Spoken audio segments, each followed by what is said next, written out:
જય શ્રી કૃષ્ણ વૈષ્ણવો, પુષ્ટિ મહારસ પરના આજના સત્સંગમાં આપ સૌનું સ્વાગત છે.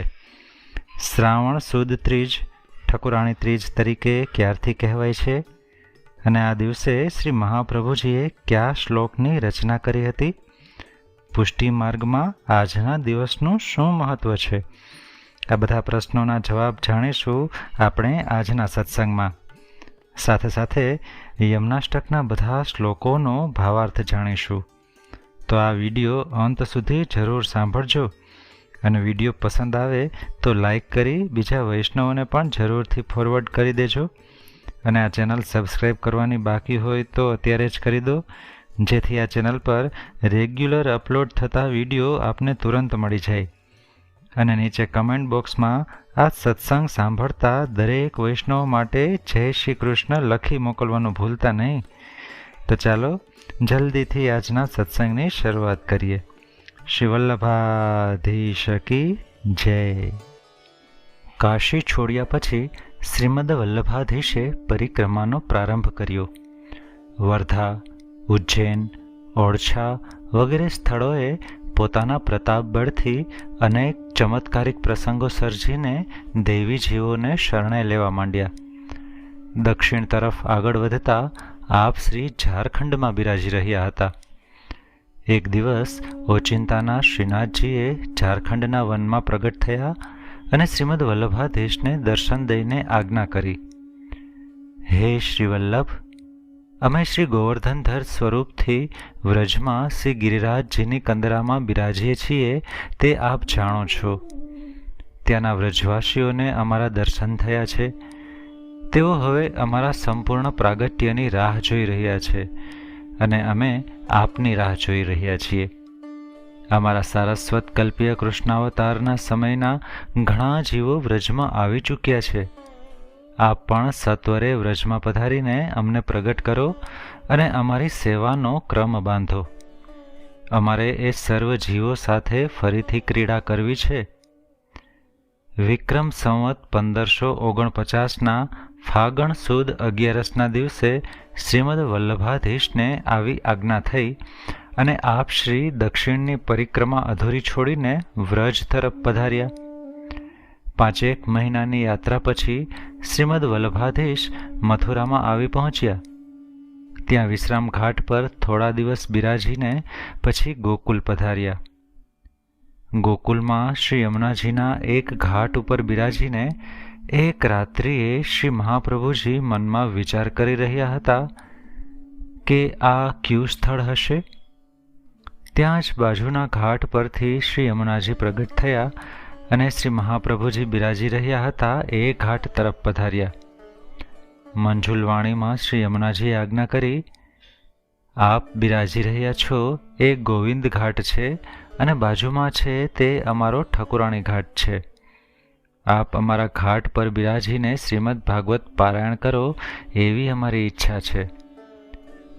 તરત જ શ્રીમદ વલ્લભાધીશે ઊભા થઈને શ્રી યમુનાજીને નમન કર્યું અને તાત્કાલિક પૃથ્વી છંદમાં 8 શ્લોકો દ્વારા શ્રી યમુનાજીની સ્તુતિ કરીને 9ના શ્લોકમાં સ્તુતિનું ફળ દર્શાવ્યું.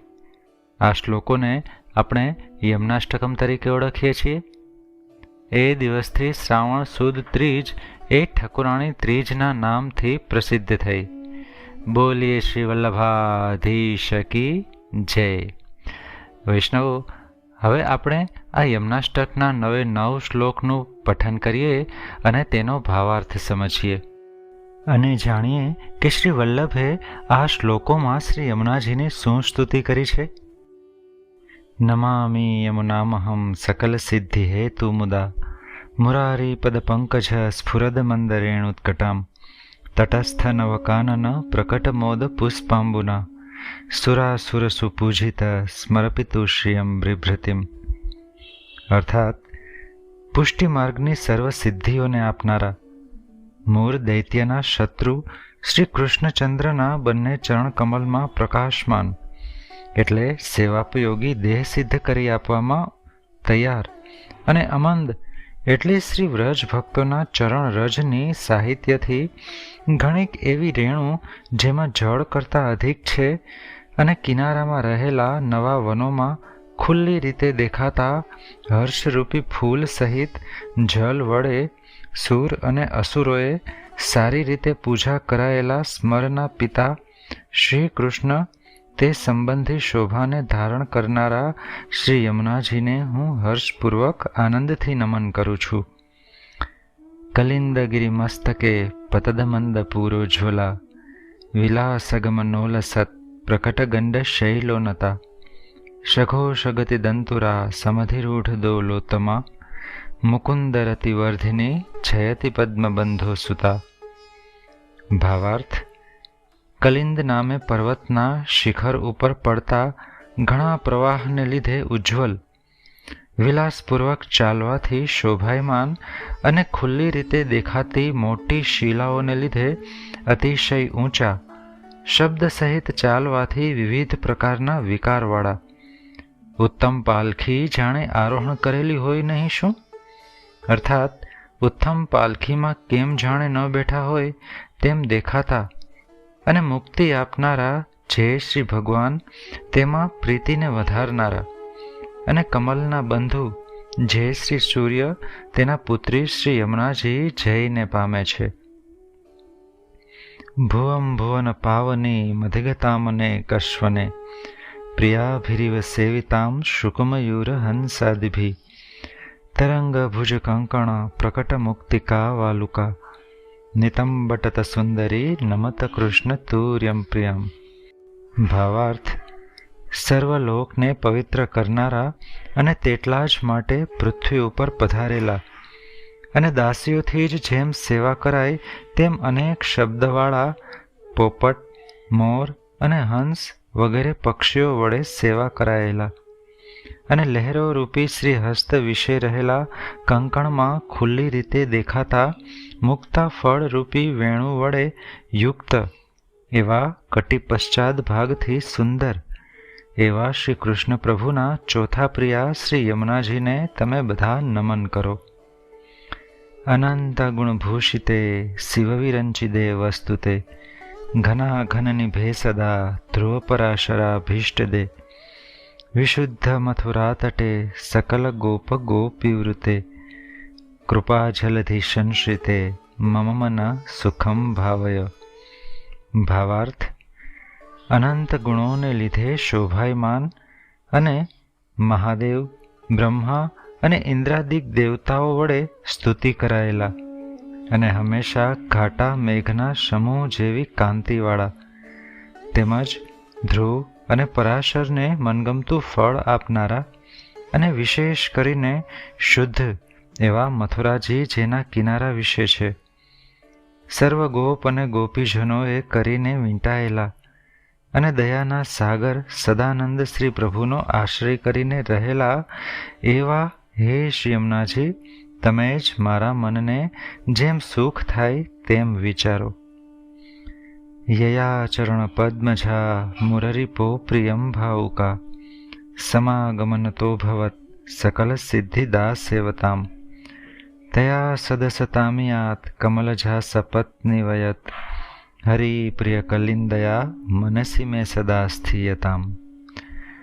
ભાવાર્થ: જેની સાથે મળવાથી ગંગાજી પણ ભગવાનના પ્રિયને કરનારા અને સેવા કરનારા જીવોને સર્વ સિદ્ધિઓનો આપનારા થયા તે શ્રી યમુનાજીની સાથે બરોબરી સરખા સૌભાગ્યવાળા શ્રી લક્ષ્મીજીની પેઠે બીજું કોણ કરી શકે? જો કદાચિત શ્રી યમુનાજીની બરોબરી કરે તો શ્રી લક્ષ્મીજી કરી શકે. આવા શ્રી યમુનાજી મારા મનમાં નિરંતર બિરાજો. નમોસ્તુ યમુને સદા તવ ચરિત્રમત્યદ્ભુતમ ન જાતુ યમ યાતના ભવતિ તે પયપાનત યમોપી ભગિની સુતાન કથમુહંતિ દુષ્ટાનપી પ્રિયો ભવતિ સેવનાથ તવ હરિરથા ગોપિકા. ભાવાર્થ: હે શ્રી યમુનાજી, હું આપને નમન કરું છું. તમારું ચરિત્ર અત્યંત અદ્ભુત છે, કેમ કે તમારું જલપાન કરવાથી યમરાજા સંબંધી નરકીય દુઃખ કોઈ કાળે પણ થતું નથી. વળી યમરાજા પણ જીવ દુષ્ટ હોય તો પણ બહેનોના છોકરાઓને અરે મારે જ કેમ નથી મારતા. તમારી સેવા કરવાથી જેમ શ્રી ગોપીજનો ભગવાનને પ્યારા થયા, તેમ જે કોઈ તમારું સેવન કરે છે તે પણ ભગવાનને પ્યારા થાય છે. મમાસ્તુ તવ સન્નિધો તનુન્નવત્વમે તાવતા ન દુર્લભતમારતી મુરરીપો મુકુંદ પ્રિયે અતોસ્તુ તવ લાલના સુરધુની પરમ સંગમાત તવૈવ ભુવિ કીર્તિતા ન તુ કદાપી પુષ્ટિ સ્થિતે. ભાવાર્થ: શ્રી મુકુંદ ભગવાનને વહાલા હે શ્રી યમુનાજી, આપની સમીપમાં મારા શરીરનો નવાપણો ભગવત લીલામાં ઉપયોગી થાય તેવો દેહ થાવો. એટલાથી જ શ્રી મુરારી ભગવાનમાં પ્રીતિ અતિશય દુર્લભ નથી. એટલા માટે આપના સ્તુતિરૂપી લાડ હો. શ્રી ગંગાજી કેવળ આપના જ સમાગમથી પૃથ્વી ઉપર કીર્તિ પામ્યા, પરંતુ આપના સમાગમ વિનાના શ્રી ગંગાજીની સ્તુતિ પુષ્ટિસ્થ જીવોએ ક્યારે પણ કરી નથી. સ્તુતિમ તવ કરોતિક કમલજાસપત્ની પ્રિયે હરેર્યદનુ સેવયા ભવતી સૌખ્યમા મોક્ષત યમ તવ કથાધિકા સકલ ગોપિકા સંગમ સ્મરશમ જલાણુભી સકલ ગાત્રજે સંગમ. ભાવાર્થ: શ્રી લક્ષ્મીજીના સમાન સૌભાગ્યવાળા હે શ્રી યમુનાજી, આપની સ્તુતિને કોણ કરી શકે છે? અર્થાત કોઈ કરી શકતું નથી. કારણ પ્રથમ શ્રીહરિની સેવા કરીને પછી લક્ષ્મીજીની સેવા કરવામાં આવે તો મોક્ષ પર્યંત સુખ થાય છે. પણ આપની આ કથા મહાત્મ્ય સર્વથી અધિક છે કે જે આપની સેવાથી ભક્તોને શ્રી અંગોથી ઉત્પન્ન થયેલા સર્વ ગોપીજનોના સમાગમથી થયેલા ક્રીડાના શ્રમના જલકણો સાથે સમાગમ થાય છે, જેનાથી લીલાની પ્રાપ્તિ અનુભવાય છે.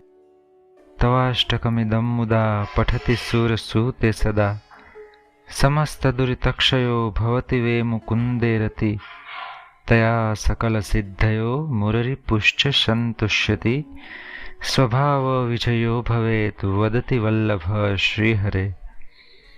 અર્થાત, હે સૂર્યના પુત્રી, હે શ્રી યમુનાજી, તમારા આ અષ્ટકનો જે માણસ હંમેશા પ્રસન્નતાપૂર્વક પાઠ કરે છે તે માણસના સઘળા પાપનો ચોક્કસ નાશ થાય છે અને મુકુંદ ભગવાનમાં પ્રીતિ થાય છે, અને તે પ્રીતિ વડે સર્વ સિદ્ધિઓ પ્રાપ્ત થાય છે અને શ્રી ભગવાન સારી રીતે પ્રસન્ન થાય છે તથા સ્વભાવનો વિજય થાય છે. એ રીતે ભગવાનને પ્રિય એવા શ્રી મહાપ્રભુજી આજ્ઞા કરે છે. બોલીએ શ્રી યમુને મહારાણી ઝૂકી જય. વૈષ્ણવો, હવે આજના સત્સંગમાં આપણે અહીં વિરામ લઈએ. ફરી પાછા આવતા સત્સંગમાં મળીશું. સર્વે વહાલા વૈષ્ણવોને જય શ્રી કૃષ્ણ.